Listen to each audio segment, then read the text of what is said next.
ನಮಸ್ಕಾರ job news ವೀಕ್ಷಕರೇ. 384 KAS ಹುದ್ದೆಗಳ ನೇಮಕಕ್ಕೆ ಸಂಬಂಧಿಸಿದ ಹಾಗೆ ಕರ್ನಾಟಕ ಲೋಕಸೇವಾ ಆಯೋಗವು ಕಳೆದ ಡಿಸೆಂಬರ್ 29ರಂದು ನಡೆಸಿದ್ದ ಮರು ಪೂರ್ವಭಾವಿ ಪರೀಕ್ಷೆಯ ಫಲಿತಾಂಶ ಪ್ರಕಟಿಸಲು ತಾನು ನೀಡಿದ್ದ ತಡೆಯಾಜ್ಞೆಯನ್ನ ಕರ್ನಾಟಕ ಆಡಳಿತಾತ್ಮಕ ನ್ಯಾಯಮಂಡಳಿ ಅಂದರೆ ಕೆಎಟಿಯು ಮುಂದುವರಿಸಿದೆ. ಅಕ್ಷರ ಸಂಘಟನೆಯ ಶ್ರೀಕೃಷ್ಣ ಮತ್ತು ಇತರರು ಸಲ್ಲಿಸಿದ್ದ ಅರ್ಜಿಯನ್ನು ಇಂದು ಅಂದರೆ ಜನವರಿ 30ರಂದು ವಿಚಾರಣೆ ನಡೆಸಿದ ಕೆಎಟಿಯ ನ್ಯಾಯಾಂಗ ಸದಸ್ಯರಾದ ಎಸ್.ವೈ. ವಟವಟಿ ಮತ್ತು ಆಡಳಿತ ಸದಸ್ಯೆ ಡಾ. ಅಮಿತ್ ಪ್ರಸಾದ್ ಅವರ ವಿಭಾಗೀಯ ಪೀಠವು ಮಾರ್ಚ್ 1ರವರೆಗೆ ಫಲಿತಾಂಶವನ್ನ ಪ್ರಕಟಿಸಬಾರದು ಎಂದು ಕರ್ನಾಟಕ ಲೋಕಸೇವಾ ಆಯೋಗಕ್ಕೆ ತಡೆಯಾಜ್ಞೆ ನೀಡಿದೆ. ಜನವರಿ 27ರಂದು ಈ ಅರ್ಜಿಯನ್ನ ಸಲ್ಲಿಸಲಾಗಿತ್ತು. ಇದರ ವಿಚಾರಣೆಯನ್ನು ನಡೆಸಿದ ನ್ಯಾಯಪೀಠವು ಪರೀಕ್ಷೆಗೆ ಸಂಬಂಧಿಸಿದ ಯಾವುದೇ ಕ್ರಮವನ್ನ ಜನವರಿ 30ರವರೆಗೆ ಅಂದರೆ ಇಂದಿನವರೆಗೆ ನಡೆಸದಂತೆ ಕೆಪಿಎಸ್ಸಿಗೆ ಸೂಚಿಸಿತ್ತು. ಇಂದು ವಿಚಾರಣೆಯನ್ನ ನಡೆಸಿದ ನ್ಯಾಯಪೀಠವು ಮಧ್ಯಂತರ ಆದೇಶ ನೀಡಿ ಪರೀಕ್ಷೆಯ ಫಲಿತಾಂಶ ಪ್ರಕಟಿಸಲು ತಡೆಯಾಜ್ಞೆ ನೀಡಿದೆ. ಕೆಪಿಎಸ್ಸಿಯ ವಕೀಲರು ಇಂದು ವಿಚಾರಣೆ ಸಂದರ್ಭದಲ್ಲಿ ಹಾಜರಿದ್ದು ಪರೀಕ್ಷೆಯನ್ನ ನಡೆಸಿದ ಕ್ರಮವನ್ನ ಮತ್ತು ಪ್ರಶ್ನೆ ಪತ್ರಿಕೆಯಲ್ಲಿ ಲೋಪ ಆಗಿರುವುದನ್ನು ಸರಿಪಡಿಸಲು ಕೆಪಿಎಸ್ಸಿಯು ತೆಗೆದುಕೊಂಡಿರುವ ಕ್ರಮಗಳನ್ನ ನ್ಯಾಯಪೀಠದ ಗಮನಕ್ಕೆ ತಂದರು. ಅಭ್ಯರ್ಥಿಗಳ ಪರವಾಗಿ ವಾದ ಮಂಡಿಸಿದ ವಕೀಲರು ಪೂರ್ವಭಾವಿ ಮರುಪರೀಕ್ಷೆಯ ಪ್ರಶ್ನೆ ಪತ್ರಿಕೆಯ ಅನುವಾದದಲ್ಲಿ ಸಾಕಷ್ಟು ಲೋಪಗಳಾಗಿವೆ, ಹಾಗಾಗಿ ಕನ್ನಡ ಮಾಧ್ಯಮ ಹಾಗೂ ಗ್ರಾಮೀಣ ಪ್ರದೇಶದ ಅಭ್ಯರ್ಥಿಗಳಿಗೆ ಅನ್ಯಾಯವಾಗುತ್ತದೆ. ಆದ್ದರಿಂದ ಈ ಪರೀಕ್ಷೆಯನ್ನು ರದ್ದು ಮಾಡಿ ಹೊಸದಾಗಿ ಪರೀಕ್ಷೆ ನಡೆಸಬೇಕು ಎಂದು ಒತ್ತಾಯಿಸಿದರು. ಈ ಪರೀಕ್ಷೆ ಬರೆದ ಕನ್ನಡ ಮಾಧ್ಯಮದ ಎಲ್ಲ ಅಭ್ಯರ್ಥಿಗಳಿಗೆ ನ್ಯಾಯ ದೊರಕುವುದು ಖಚಿತವಾಗುವವರೆಗೂ ಕೆಪಿಎಸ್ಸಿಯು ಪೂರ್ವಭಾವಿ ಪರೀಕ್ಷೆಯ ಫಲಿತಾಂಶವನ್ನ ಪ್ರಕಟಿಸಬಾರದು. ಸಂಪೂರ್ಣ ನ್ಯಾಯ ದೊರಕಿಸಿದ ನಂತರವೇ ಫಲಿತಾಂಶವನ್ನ ಪ್ರಕಟಿಸಬೇಕು ಎಂದು ನ್ಯಾಯಾಲಯದಲ್ಲಿ ಅಭ್ಯರ್ಥಿಗಳ ಪರ ವಕೀಲರು ವಾದ ಮಂಡಿಸಿದರು. ಅಲ್ಲದೆ ಈ ಪರೀಕ್ಷೆಯ ಫಲಿತಾಂಶ ಪ್ರಕಟಿಸಲು ನೀಡಲಾಗಿರುವ ತಡೆಯಾಜ್ಞೆಯನ್ನ ಯಾವುದೇ ಕಾರಣಕ್ಕೂ ಹಿಂದಕ್ಕೆ ಪಡೆಯಬಾರದು ಎಂದು ಒತ್ತಾಯಿಸಿದರು.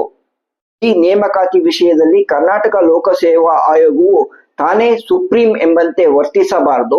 ಎಲ್ಲಾ ವಿಷಯಗಳನ್ನ ನ್ಯಾಯಾಲಯದ ಗಮನಕ್ಕೆ ತಂದೇ ತೀರ್ಮಾನ ತೆಗೆದುಕೊಳ್ಳಬೇಕೆಂದು ವಕೀಲರು ವಾದ ಮಂಡಿಸಿದರು. ಈ ಪರೀಕ್ಷೆಯ ಕನ್ನಡ ಪ್ರಶ್ನೆ ಪತ್ರಿಕೆಯ ಅನುವಾದದಲ್ಲಿ ಸಾಕಷ್ಟು ಲೋಪಗಳಾಗಿರುವುದನ್ನ ಕೆಪಿಎಸ್ಸಿಯ ಪರ ವಕೀಲರು ನ್ಯಾಯಾಲಯದಲ್ಲಿ ಒಪ್ಪಿಕೊಂಡರು. ಇದರಿಂದ ಕನ್ನಡದ ಅಭ್ಯರ್ಥಿಗಳಿಗೆ ಮತ್ತು ಗ್ರಾಮೀಣ ಭಾಗದ ಅಭ್ಯರ್ಥಿಗಳಿಗೆ ಅನ್ಯಾಯವಾಗುತ್ತಿದೆ ಎಂಬುದು ಕೆಪಿಎಸ್ಸಿಯ ಗಮನಕ್ಕೆ ಬಂದಿರುವುದಾಗಿ ತಿಳಿಸಿದ ಅವರು ಈ ಕುರಿತು ಕರ್ನಾಟಕದ ಕನ್ನಡದ ಹಿರಿಯ ಸಾಹಿತಿಗಳು, ವಿವಿಧ ಕ್ಷೇತ್ರದ ಗಣ್ಯರು ಕೆಪಿಎಸ್ಸಿಗೆ ಮತ್ತು ಸರ್ಕಾರಕ್ಕೆ ಪತ್ರ ಬರೆದಿರುವುದನ್ನ ಒಪ್ಪಿಕೊಂಡರು. ಕನ್ನಡದ ಅಭ್ಯರ್ಥಿಗಳಿಗೆ ಅಂದ್ರೆ ಕನ್ನಡ ಮಾಧ್ಯಮದಲ್ಲಿ ಪರೀಕ್ಷೆ ಬರೆದ ಅಭ್ಯರ್ಥಿಗಳಿಗೆ, ಗ್ರಾಮೀಣ ಅಭ್ಯರ್ಥಿಗಳಿಗೆ ಯಾವುದೇ ಅನ್ಯಾಯವಾಗದಂತೆ ನೋಡಿಕೊಳ್ಳಲಾಗುವುದು ಎಂದು ನ್ಯಾಯಾಲಯಕ್ಕೆ ಭರವಸೆ ನೀಡಿದ ಕೆಪಿಎಸ್ಸಿ ಪರ ವಕೀಲರು ಈ ಕುರಿತು ಕೃಪಾಂಕ ನೀಡುವ ಮೂಲಕ ಈ ಅನ್ಯಾಯವನ್ನ ಸರಿಪಡಿಸಲು ಕ್ರಮ ತೆಗೆದುಕೊಳ್ಳಲಾಗುತ್ತಿದೆ. ಎಷ್ಟು ಪ್ರಶ್ನೆಗಳಿಗೆ ಕೃಪಾಂಕ ನೀಡಬೇಕು ಎಂಬುದರ ಕುರಿತು ತೀರ್ಮಾನಿಸಲು ತಜ್ಞರ ಸಮಿತಿಯೊಂದನ್ನ ರಚಿಸಲಾಗಿದೆ ಎಂದು ತಿಳಿಸಿದರು. ಆಗ ವಾದ ಮಂಡಿಸಿದ ಅಭ್ಯರ್ಥಿಗಳ ಪರ ವಕೀಲರು ಈ ತಜ್ಞರು ನೀಡಿರುವ ವರದಿಯನ್ನ ನ್ಯಾಯಾಲಯಕ್ಕೆ ಸಲ್ಲಿಸುವಂತೆ ಕೋರಿದರು. ನ್ಯಾಯಾಲಯ ಕೂಡ ಈ ವಾದವನ್ನ ಅಂಗೀಕರಿಸಿ ತಜ್ಞರ ವರದಿಯನ್ನ ನ್ಯಾಯಪೀಠಕ್ಕೆ ಸಲ್ಲಿಸುವಂತೆ ಸೂಚಿಸಿದರು. ಇದಕ್ಕೆ ಮಾರ್ಚ್ 1ರವರೆಗೆ ಕಾಲಾವಕಾಶ ನೀಡಲಾಯಿತು. ಉನ್ನತ ಮಟ್ಟದ ತಜ್ಞರ ಸಮಿತಿ ರಚಿಸಿ ಈ ಅನ್ಯಾಯವನ್ನ ಸರಿಪಡಿಸಲು ಕೆಪಿಎಸ್ಸಿಯು ಕ್ರಮ ತೆಗೆದುಕೊಂಡಿರುವುದರಿಂದ ಫಲಿತಾಂಶ ಪ್ರಕಟಣೆಗೆ ನೀಡಿರುವ ತಡೆಯಾಜ್ಞೆಯನ್ನ ತೆರವುಗೊಳಿಸಬೇಕೆಂದು ಕೆಪಿಎಸ್ಸಿಯ ಪರ ವಕೀಲರು ವಾದ ಮಂಡಿಸಿದರು. ಇದಕ್ಕೆ ಕನ್ನಡ ಪರ ಅಭ್ಯರ್ಥಿಗಳ ಪರ ವಾದ ಮಂಡಿಸಿದ ವಕೀಲರು ತೀವ್ರ ಆಕ್ಷೇಪಣೆ ಸಲ್ಲಿಸಿದ್ದರಿಂದ ನ್ಯಾಯಪೀಠವು ಅವಕಾಶವನ್ನ ನೀಡಲಿಲ್ಲ. ಈ ತಡೆಯಾಜ್ಞೆಯನ್ನ ತೆರವುಗೊಳಿಸಲು ಮುಂದಾಗಲಿಲ್ಲ. ಈ ಪರೀಕ್ಷೆಗೆ ಸಂಬಂಧಿಸಿದಂತೆ ನೀವು ಯಾವುದೇ ರೀತಿಯ ಪ್ರಕ್ರಿಯೆಗಳನ್ನ ಕೈಗೊಳ್ಳಬಹುದು, ಆದರೆ ಫಲಿತಾಂಶವನ್ನ ಪ್ರಕಟಿಸಬಾರದು. ಯಾವುದೇ ರೀತಿಯ ಪ್ರಕ್ರಿಯೆ ಅಂದ್ರೆ ಪರಿಷ್ಕೃತ ಕೀ ಉತ್ತರಗಳನ್ನ ಪ್ರಕಟಿಸುವುದು, ಆಕ್ಷೇಪಣೆಗಳನ್ನ ಆಹ್ವಾನಿಸುವುದು ಇತ್ಯಾದಿ ಪ್ರಕ್ರಿಯೆಗಳನ್ನ ನಡೆಸಬಹುದು, ಆದರೆ ಅಂತಿಮ ಫಲಿತಾಂಶವನ್ನ ಪ್ರಕಟಿಸಬಾರದು ಎಂದು ನ್ಯಾಯಪೀಠವು ತನ್ನ ತೀರ್ಪಿನಲ್ಲಿ ಕರ್ನಾಟಕ ಲೋಕಸೇವಾ ಆಯೋಗಕ್ಕೆ ಸ್ಪಷ್ಟವಾಗಿ ಸೂಚನೆ ನೀಡಿತು. ಒಟ್ಟಾರೆಯಾಗಿ ಕೆಪಿಎಸ್ಸಿಯು ತಜ್ಞರ ಸಮಿತಿಯ ವರದಿಯನ್ನ ನ್ಯಾಯಾಲಯಕ್ಕೆ ಸಲ್ಲಿಸುವವರೆಗೆ ಅಂದ್ರೆ ಮಾರ್ಚ್ 1ರವರೆಗೆ ಈಗಾಗಲೇ ನೀಡಲಾಗಿರುವ ತಡೆಯಾಜ್ಞೆಯನ್ನ, ಫಲಿತಾಂಶ ನೀಡಲು ಪ್ರಕಟಿಸಲಾಗಿದ್ದ ತಡೆಯಾಜ್ಞೆಯನ್ನ ಮುಂದುವರಿಸಲಾಗಿದೆ.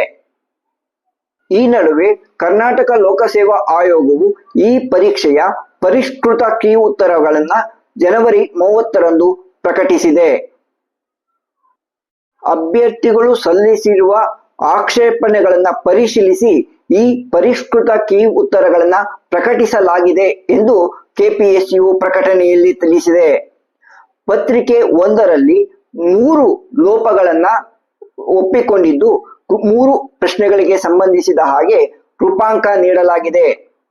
ಪತ್ರಿಕೆ 2ರಲ್ಲಿ 2 ಲೋಪಗಳನ್ನ ಕೆಪಿಎಸ್ಸಿಯು ಒಪ್ಪಿಕೊಂಡಿದ್ದು 2 ಪ್ರಶ್ನೆಗಳಿಗೆ ಸಂಬಂಧಿಸಿದ ಹಾಗೆ ಕೃಪಾಂಕವನ್ನ ನೀಡಲಾಗಿದೆ.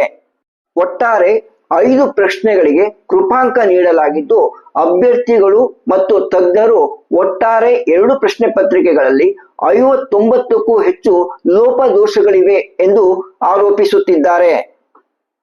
ಹೀಗಾಗಿ ಕೆಪಿಎಸ್ಸಿಯ ಈ ನಡೆಯು ವಿವಾದಕ್ಕೆ ಕಾರಣವಾಗಿದೆ. 2 ಪ್ರಶ್ನೆ ಪತ್ರಿಕೆಯ ಅನುವಾದದಲ್ಲಿ ಸಾಕಷ್ಟು ಲೋಪದೋಷಗಳಿದ್ದರೂ ಕೃಪಾಂಕ ನೀಡುವಲ್ಲಿ ಕೇವಲ 5 ಪ್ರಶ್ನೆಗಳನ್ನಷ್ಟೇ ಪರಿಗಣಿಸಿರುವುದಕ್ಕೆ ಅಭ್ಯರ್ಥಿಗಳು ತೀವ್ರವಾಗಿ ಆಕ್ರೋಶ ವ್ಯಕ್ತಪಡಿಸುತ್ತಿದ್ದು ಕೆಪಿಎಸ್ಸಿಯ ಕ್ರಮವನ್ನ ಖಂಡಿಸುತ್ತಿದ್ದಾರೆ. ಈ ಸಂಬಂಧ ಹೋರಾಟ ನಡೆಸುವ ಕುರಿತು ಕೂಡ ಚರ್ಚೆ ನಡೆದಿದೆ. ಈ ಮಾಹಿತಿಯೊಂದಿಗೆ ಈ ವಿಡಿಯೋನ ಇಲ್ಲಿಗೆ ಮುಗಿಸುತ್ತಿದ್ದೇನೆ. ಮತ್ತಷ್ಟು ಉದ್ಯೋಗ ಜಗತ್ತಿನ ಸುದ್ದಿಗಳೊಂದಿಗೆ ಮತ್ತೆ ಭೇಟಿಯಾಗುತ್ತೇನೆ. ಅಲ್ಲಿಯವರೆಗೆ ನಮಸ್ಕಾರ.